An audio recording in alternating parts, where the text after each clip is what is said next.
I want to talk to Sunsara Taylor. She has been here for 2 weeks and waiting for this decision. When it came down, your reaction? This is the state violence against women. This is an absolute atrocity. It is illegitimate.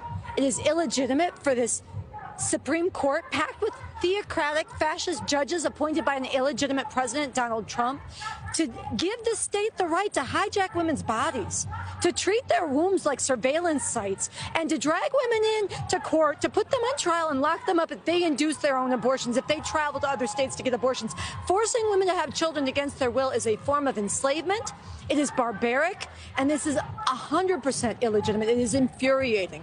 It is outrageous, and no one should accept it. And I think anybody with any ounce of decency, humanity, love for women, concern about justice, concern about LGBTQ rights, because those are next.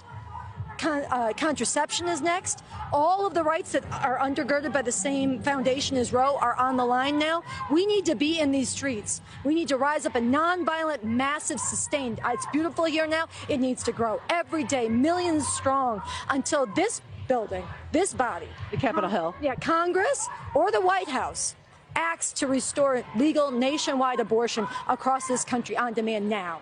This is absolutely, women cannot be free if they don't control their own bodies and reproduction.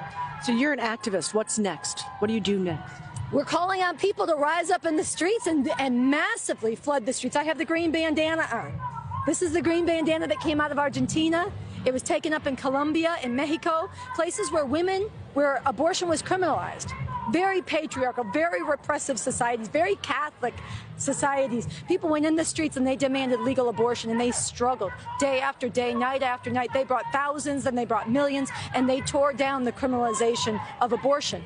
And we need that same flooding of the streets from below, thousands strong, millions strong. We need to bring this society to a halt through nonviolent, mass, disruptive protest and resistance. And I'm not talking about one day, like the Women's March or Planned Parenthood, one symbolic day, then you go home and you wait for November for the Democrats who have never fought these fascists the way they need to be fought, who have never protected abortion the way it needs to be protected. I am talking about day after day, the struggle of the people from below in these streets until we compel those in power to restore legal abortion across this country, not a few sanctuary states where women are left behind. In Oklahoma and Texas, women who are in detention are left behind, women in prison are left behind, exactly like you said, poor women, young women who cannot travel. I am not talking about protecting a few areas for a few women, which will be shrinking anyhow if these fascists are not stopped. I am talking about legal abortion on demand across this country and then fighting for it around the world. This is on our hands right now, and history is being decided. Everybody in this country is being put to the test. If you accept this, it will only grow worse, and it will be worse than you imagine and faster than you imagine. We have to draw a line now. We have to rise up. We have to reverse this decision now.